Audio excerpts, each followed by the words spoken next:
ሰላም ጤና ይስጥልን ውድ ተመልካቾቻችን አድማጮቻችን ከሰዓቱ አበይት መረጃዎች ጋር እኔ ደረጀ ሀብተወልድ ነኝ። በአሁኑም ዝግጅቴ የተለያዩ አበይት መረጃዎችን ይዤላችሁ መጥቻለሁ። በቅድሚያ እነ ማስረሻ ሰጤ ጭንቅ ውስጥ መግባታቸውን የሚያሳይ መረጃ ከቅርብ ምንጮች ደርሶናል። በብሔራዊ ተሃድሶ ኮሚሽን ምክትል ኮሚሽነር በብርጋዴር ጀነራል ደርቤ መኩሪያ የተፈረመ የማስጠንቀቂያ ደብዳቤ ለነ ማስረሻ ሰጤ መድረሱን አረጋግጠናል። የደብዳቤው ጭብጥ እኛን ተከትለው እጅ ሰጣሉ ያላችኋቸው የፋኖ መሪዎች እስካሁን ድረስ ለምን አልደረሱም? በማናቸውም መንገድ በሚቀጥሉት ቀናት እንዲደርሱ ይደረግ የሚል ነው። ተመልካቾቻችን የተሃድሶ ኮሚሽኑ እጅ የሚሰጡ የፋኖ አመራሮችንና አባሎችን በኤግዚቢሽን ማዕከል ለማስጎብኘት በአዲስ አበባና በሌሎች ከተሞች እቅድ መያዙን በደብዳቤው ላይ በመግለጽ በአጭር ቀናት ውስጥ እንዲመጡ አስደርጉ የሚል ቀጭን ትዕዛዝም እንዳስተላለፈ ታውቋል። እንግዲህ ተመልካቾቻችን በጥቅም ወድቀውና ተታለው የህልውና ትግሉና ታላቁን የአማራ ህዝብን የካዱት እነ ማስረሻ ሰጤና መስፍን በአሁኑ ሰዓት ላይ በጭንቀት ተሞልተው ትመጫለሽ ብዬ ሳይማዶ የልጅነት አይኔ ሟሟ እንደበረዶ የሚለውን ሙዚቃ እያዳመጡ ይገኛሉ። እጅ የሰጡ ቀን የማይነጋ መስሏቸው እነ እስክንድር ነጋ መንገድ ላይ ናቸው። ኮሎኔል ፈንታሁን ሙሃባ መንገድ ላይ ናቸው፣ እየመጡ ነው የሚል የውሸት መግለጫ ሰጥተዋል። የአገዛዙን ባለስልጣናት በተስፋ ሞልተዋቸው ነበር። ይህን ተከትሎም የብልጽግና ኃይሎች እነ ኮሎኔል ፈንታሁን እየመጡ ነው፣ እነ እስክንድር እየመጡ ነው እየተባለ ነበር። ወፍ የለም። እንኳን ሊያደርጉት የሰጡትን ምላሽ ደጋግመን አስደምጠናቸዋል። ይህን ተከትሎ ነው ዛሬ የብሔራዊ ተሃድሶ ኮሚሽን ምክትል ኮሚሽነር ብርጋዴር ጀነራል ደርቤ መኩሪያ ያላችሁት ነገር እየተተገበረ አይደለም፣ የታለ ይመጣሉ ያላችኋቸው አመራሮች፣ እኛ እኮ የእናንተ ቃል አምነን በአዲስ አበባ ትልቅ ዝግጅት አድርገናል። የአፍሪካ ህብረት ተወካዮች፣ የኢጋድ ተወካዮች እኮ እንዲመጡ ያደረግነው ትልቅ ድርድር ነው ብለን ነው። የት ነው ያልመጡት? ስለዚህ በሚቀጥሉት ቀናት በአስቸኳይ እንዲደርሱ የሚል ቀጭን ትዕዛዝ ነው የሰጧቸው። ከየት ያመጡታል? ለማስረሻ ችግር ካሁኑ ተፈጥሯል ማለት ነው። ችግር ካሁኑ ተፈጥሯል።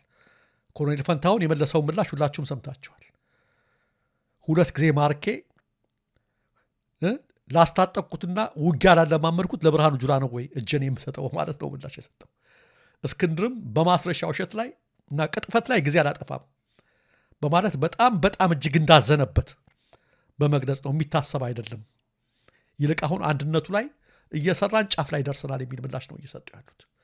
ስለዚህ እነ ማስረሻ ሰጤ ለዋሹት ነገር ምን ይመልሱ ይሆን? በከፍተኛ ጭንቀት ላይ መግባታቸውን ለማወቅ ተችሏል። የአገዛዙ ጄኔራል የጻፉት ደብዳቤ ቀጭን ትዕዛዝ ነው። በአስቸኳይ በሚቀጥሉት ቀናት እንዲገቡ አድርጎ የሚል ነው። እንግዲህ የእነ ማስሬን መጨረሻ በቅርቡ የምናየው ይሆናል ማለት ነው። ተመልካቾቻችን፣ አድማጮቻችን፣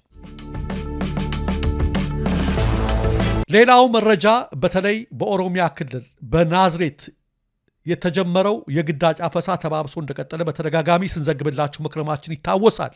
15 ቀን አልፎታል። ይህ አፈሳ በአሁኑ ሰዓት ላይ ታፍሰው በየማጎሪያው የተከማቹ የከተማ ወጣቶች ከዛ ሆነው መልእክት እያስተላለፉ ይገኛሉ። አንድ የነሱን እናዳምጣቸው። አረ ወገን እንደምታዩት ይኸው ታፍሰን 1 ሳምንት ምግብ አልበላንም። ስለዚህ አረ ድምፅ ሁሉልን ይሄ ልጅ አሁን ለምሳሌ 13 ዓመት እስኪ ምኑ ነው የምታፍሩ? ምንድነው አብይ አንተ አይታየህም እንዴ? አረ አብይ መላበል እስኪ አውራ አረ መላበል እንደምታዩት ያው ባለ ፍላጎት ነውና የታፈስከው። አረ በግዳጅ ነውና የመጣነው መላበል። አዎ በግዳጅ ነው መላበል። ስለዚህ አሁን ያው ቤተሰብ መጥቶ ያው ለቤተሰብ ምንም ስለማያደርጉ አረ በእናታችሁ። አዎ ስለዚህ እናንተ ሼር ኮፒ ሊንክ በማድረግ ማለት ነው ለብዙ ሰው እንደሚደረስ አድርጉልንና ሼር ኮፒ ሊንክ አድርጉና ማለት ነው አዳርሱ ለዓለም ህዝብ። ይሄ ዓለምን የሚመለከት ነገር ነው። ስለዚህ ሼር አድርጉ ፕሊዝ። ተመልከቱ ተመልካቾቻችን፣ በጣም ወጣቶች ናቸው እንደምታዩቸው። ገና መጫወት መሳቅ ያልጠገቡ ልጆች ናቸው። እነዚህ ነው ከቤተሰቦቻቸው ነጥለው ያሰሯቸው። እባካችሁ ድምፃችን አሰሙልን እያሉ ነው። 2 ሳምንት አልፎታል አፈሳው። መታወቂያ አሁንም ያዘ ያልያዘ፣ ቀደም ሲል ያልያዘ ነበር የሚታፈሰው። አሁን ግን የያዘም ያልያዘም እየታፈሰ እንደሆነ ነው የሰማነው። ቀደም ሲል በ30 ሺህ ብር በ40 ሺህ ብር ይወጡ ነበር። አሁን ሚኒሻዎች ከ60 ሺህ ብር እስከ 70 ሺህ ብር ያስከፍላሉ። በቃ ቢዝነስ አድርገውታል ተብሏል። ያን ያልከፈለ መውጣት አልችልም። የከፈሉ ወጥተዋል። እነዚህ መክፈል ያጡ ወጣቶች ደግሞ እየተሰቃዩ ይገኛሉ። ይሄ በአንዲት ቦታ ያለች ያፈሳ ካምፕ ናት። በከተማዋ በበርካታ ቦታ ነው እንዲህ አይነት ካምፕ ያለው። ይሄ ብቻ አይደለም። በተለይ በኦሮሚያ ክልል እንዲሁም በወልዲያ እና በአንዳንድ ከተሞች አፈሳው በጣም ተባብሶ ቀጥሏል። ወጣቶች እንደ ጉድ እየታፈሱ ነው። ሚኒሻዎችም ይሄንን እንደ ቢዝነስ እንዲሰሩ ተፈቅዶላቸዋል። ሚኒሻዎች እንዲያደረጉን ገንዘብ ተቀበሉ ለቀቁ ይባል የሚሰማ ሰው አካል የለም። ምክንያቱም መንግስት ደሞዝ መክፈል ስላልቻለ ይሄን ፈቅዶላቸው ነው የሚመስለው አጠቃላይ። እና የወጣቶች አፈሳ በየቦታው ተባብሶ የቀጠለበት ሁኔታ ነው ያለው። ተመልካቾቻችን፣ ሌላው ተመልካቾቻችን፣ አድማጮቻችን በዛሬው ዕለት የብሔር ብሔረሰቦች ቀን በሃዲያ ሆሳዕና ሲከበር ጠቅላይ ሚኒስትር አብይ አህመድ የተናገሩትን ንግግር በጧቱ የዜና ወጃችን አስደምጠናቸዋል። ጠላቶቻችንን እያንዳንዳቸውን እንደ ቅማል እናራግፋቸዋለን የሚል ጸያፍ አባባል። ስንት አማርኛ መናገር እየተቻለ እንደ ትቢያ እናራግፋቸዋለን፣ እንደ ጤዛ እናራግፋቸዋለን መባል ሲቻል ብዙ ነገር እያለ እጅግ ጸያፍ እንደ ቅማል የሚል አደገኛ ንግግር ነው የተናገሩት። ያን ተከትሎ ብዙዎች ተቃውሟቸውን እየገለጹ ነው። እነ ሂትለር አይሁዱን ሲጨፈጭፉ እንጉዳይ ነበር ያሏቸው። ቱትሲዎች ሁቶዎችን ሲጨፈጭፉ መጀመሪያ በመገናኛ ብዙሃን ኮክሮች ወይም በረሮ እያሉ ነበረ። በረሮችን እንጨፈጭፋቸዋለን፣ እንገላቸዋለን ነበር ያሉት እንደ በረሮ። አብይ ደግሞ አሁን ቅማሎችን እያሉ ነው። የዘር ማጥፋት ጭፍጨፋ እየቀሰቀሱ ነው የሚገኙት። አደገኛ ነው።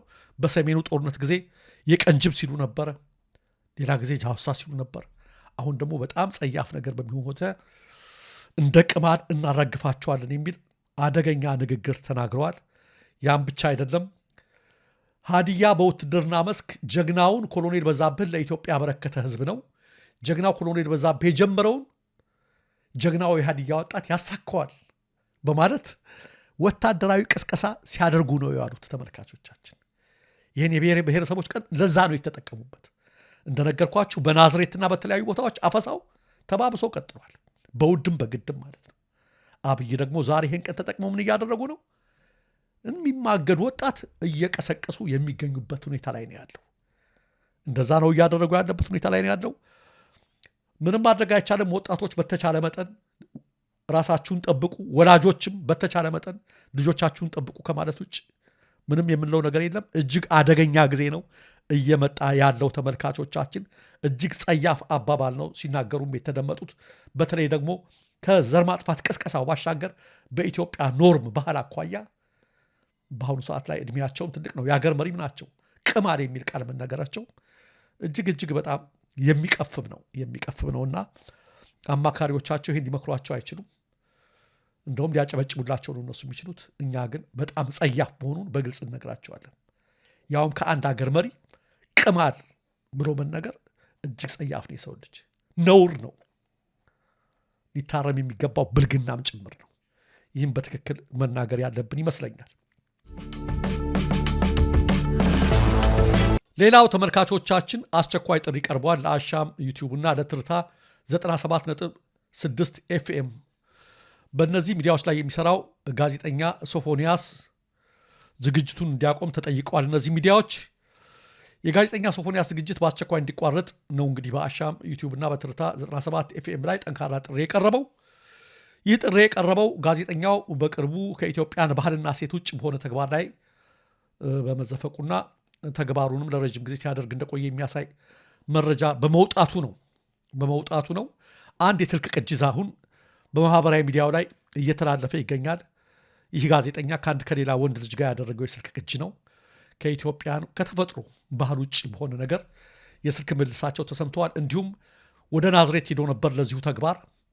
እዛ በሚደርስበት ጊዜ ይህን የስልክ ቅጂውን የሰሙ ሰዎች፣ ወጣቶች ትንሽ ድብደባ ፈጽመውበታል። ድብደባ እንደፈጸሙበት ተከትሎ በማህበራዊ ሚዲያው ላይ በጠራራ ፀሐይ ተዘረፍኩ ብሎ ራሱ ጽፎ ነበር መጀመሪያ በገጹ ናዝሬት ላይ።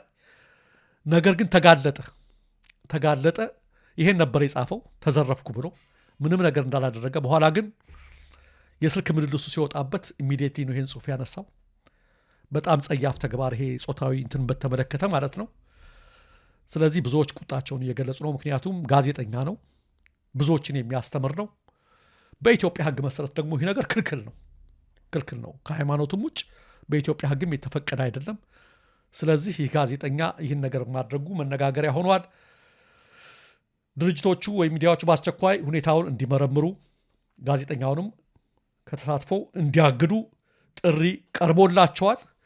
የእነሱን ጥሪ ምን እንደሆነ ምላሽ የሰጡትን ምላሽ እስካሁን ድረስ አልታወቀም። ሆኖም ብዙዎች እያወገዙት ነው ጋዜጠኛውን የሚገኙት። ተመልካቾቻችን፣ አድማጮቻችን ሌሎችንም መረጃዎች በኋላ ይዘን ለመቅረብ እንሞክራለን። ለትክክለኛ ለወቅታዊ ለፈጣን መረጃዎች እንዲሁም ለቁም ነገር አዘል ዝግጅቶች ደሬ ኒውስን ይከታተሉ። ኢትዮጵያ ሀገራችን፣ ምስራቅ አፍሪካችን በሰላም በአንድነት በሞገስ በነጻነት በፍቅርና በክብር ለዘላለም ይኑሩ።